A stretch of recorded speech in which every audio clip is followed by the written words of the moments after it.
په دې هفته کې به انشاءالله تر دې بوریو پورې د دې اول اخر ورسیږي.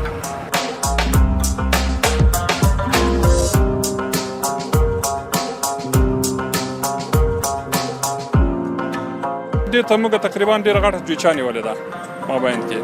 دا بیا داسې وصل کېږي د مزانګ سره چې مکمل وزن راده ته ایستل شوې ده.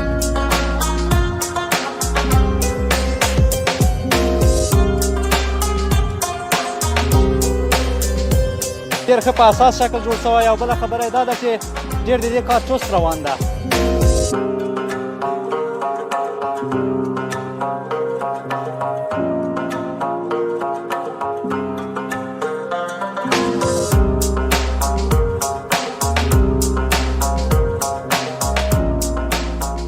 د دې سړک کار چې 3226 متره طول لري او 10 متره عرض لري، کار یې انشاءالله 80% په مخ تللی دی او نن مو لله الحمد د بایندر کورس شروع وکړله چې په دې هفته کې به انشاءالله تر دې بوریو پورې د دې اول اخر ورسیږي او په راتلونکي هفته کې به موږ د ویرینګ دپاره چې هغه دوه ملایقیر دي دوه ملایقیر شروع کوو. نو انشاءالله د دې میاشتې جاري میاشتې تر اخره پورې به موږ شاید کلیزي د آخري لایه و. د دې سترکچر چې دی د مین سترکچر چې دی دا مکمل تقریبا 95% تکمیل شوی دی. صرف هغه د لینک روډونو ډرینونه هغه پاتې دي او څه هغه هم د دې په خاطر چې په هغې ځای کې مسکوني ساحه ده، خلک وربونه ډېر زیات دی، نو هغه مو پرېښي نور 95% کار یې تکمیل شوی دی. صرف په دغه د کوټې سنګي کې بسکورس او سبیس کار جریان لري. نور پروژه انشاءالله په دغه اقرب کې انشاءالله تسلیموو. د قیر چاره فوق العاده په بین المللي ستندر باندې جوړې شوې دي. د دې مکس ډیزاینونه ټول مطابق د سپیسیفیکیشن او مطابق د اصولو د انجینریو په مخ تللي او ډېر ښه روان دي. کوم مشکل تر اوسه پکې نه دی راغلی. تر څو چې د دې لیسې غازي نه تر دې بوریو پورې دوه ملایقیر خلاصېږي، د بوریو په کې هم انشاءالله بسکورس خلاص شوی وي او اسفالتو ته به آماده وي. د دې سړک په جوړېدو سره به تقریبا ډېر سهولت منځته راځي. کوم کسان چې دې نه عبور کوي، خصوصا هغه فرعي سړکونه به چې کله به حجم ترافیک زیات شو، لاره به اکثریت وخت بنده وه، کوټه سنګي، د مزنګ او د بورې ساحه کې. نو د دې د جوړېدو سره به ټول ترافیکي مشکلات د منځه ځي، هېڅ مشکل به نه ایجادېږي انشاءالله. دلته په دې پروژه کې په مجموع کې تر 2500 نه تر 300 نفر روزمره کار کوي په هر بخش کې. موږ ډېر خوشحاله یو، نه تنها د کوټې سنګي ته د مزنګ پروژې په خاطر. دلته په کابل کې تقریبا په لسګونو پروژې نورې هم روانه دي ښاروالۍ له طرفه. نو د ټولو کیفیت ډېر لوړ دی. انشاءالله په دې راتلونکي کې به د هېڅ روندان په کابل کې وجود نه لري او ډېر خوشحاله یو.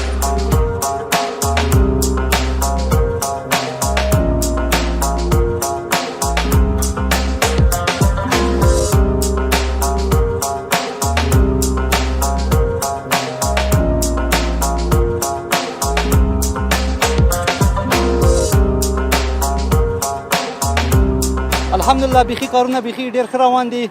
یو خوبایي د دې سړک دا ده چې اوبه یې بالکل ډېرې ښې وځي، ډېر ښه په اساس شکل جوړ شوی. او بله خبره یې دا ده چې ډېر د دې کار چست روان ده. نو تقریبا د ده د قیراندازي شروع شوې ده، موږ الحمدلله ډېر ترې راضي یو.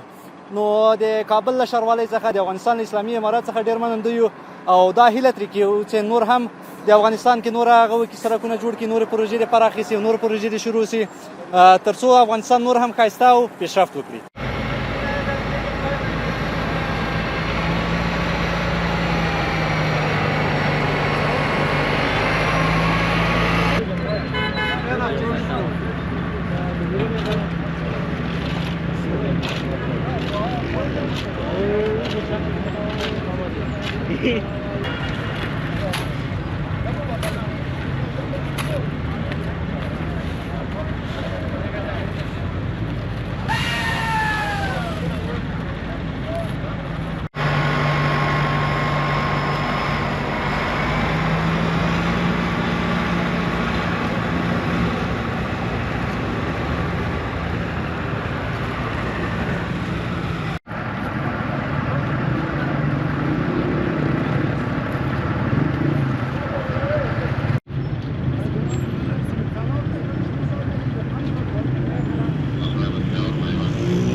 ښه معیار سره موږ کوشش کوو چې هغه حد امکان چې څومره واځي موږ کېږي هغه موږ کړي دي. او بل د ښاروالي له خوا هم ډېر معین آیات راځي، ډېر بررسي کوي، ښې پوښتنې مکمل معلومات ورکوي. اوس خو موږ دغه فرعي سړک سره د قیر اندازې ته رسېدلی ده. معیارونه خو موږ مطابق یو دی، مطابق د ښاروالي کوم معیار چې دوی موږ ته ټاکي په هغه معیار موږ مخته ځو. هم د غول خوا پرسونل ده، هم د موږ ځان ته دلته پرسونل ده چې هغه په هر 10 متري کې دوی چکن کوي، د هر چی د هر د سبیس نه نیولې د سبګریټ نه تر سبیسه پورې، بیا بسکورسه پورې، بیا تر اخري تر قیره پورې. د اوبو سیستم خو دې ته موږ تقریبا ډېره غټه جوچه نیولې ده مابین کې. دا بیا داسې وصل کېږي د مزانګ سره چې مکمل وجه راده ته ایستل سوې ده د باغیواش په ساحن کې. نو د اوبو له خطره موږ الحمدلله تر اوسه یعنې خپل توان کوشش هم کړی چې د اوبو له ضرر موږ دغه سړک مکمل انشاءالله ساتلی ده. د وطن آبادي ده او وطن چې ورځ په ورځ ترقي کوي، جوړیږي. په دې خو که څوک د وطن سره مینه لري هغه نو خامخا به د خوشحالۍ احساس کوي. نو الله دې نور هم دوی ته ترقي ورکړي چې دغه وطن نور هم له دغه بدبختیو هغه نه وساتل شي او نور هم ترقي ورکړي. ځکه دا 20 کاله 40 کاله ډېر ځورېدلي دي، هم ولس ځورېدلی، ملت ځورېدلی. له خدای غواړو چې نور دغه ځورېدلی ملت نور په امان کې زندګي وکړي.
دا خو ماشاءالله ډېر په معیاري توګه، ډېر 100 په 100 کې په معیاري توګه و ټول مواد ماشاءالله داسې مواد چې بالکل سټنډرډ مواد ټول منظم شکل جوړ شو. داسې مواد او اوبه یې ډېرې ښې وتلي، کار یې ډېر ښه دغه روان دی. موږ خپله پکې کار کوو. دغه مواد د شپې چې کوم ګاډي راځي دا مواد راوړي، دا موږ ټیسټ کوو، ټیسټ نه بعد به د هغې نه موږ مواد راوړو او هغې نه بعد یې موږ باچوو او کار ماشاءالله هېوادوالو ته موږ دا اطمینان ورکوو چې دا ډېر یو منظم او ډېر ښه سره کولی شو انشاءالله.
والا ډېره رابندي وه رښتیا واقعیت خبره یې ډېره رابندي وه دا سړکونه چې ازاد سي او دا چاره یې ټول چار اطراف سړکونه چې سره یې وصل سي ډېر ښه راځي والا انشاءالله و نظر سابق ته انشاءالله په دغه رژیم کې انشاءالله ډېر هغه پیدا انشاءالله ډېر ښه په ترتیب او ښه یې جوړوي غوښتنه والا هم دغه ده چې هم کورونه هم سړکونه او خدای دې له افغانستانه دا نور مصیبت له افغانستانه ایسته سي او هم دغه خپل غریبي او خپل سړکونه او خپل ژوند خپل هغه مخ ته بوځي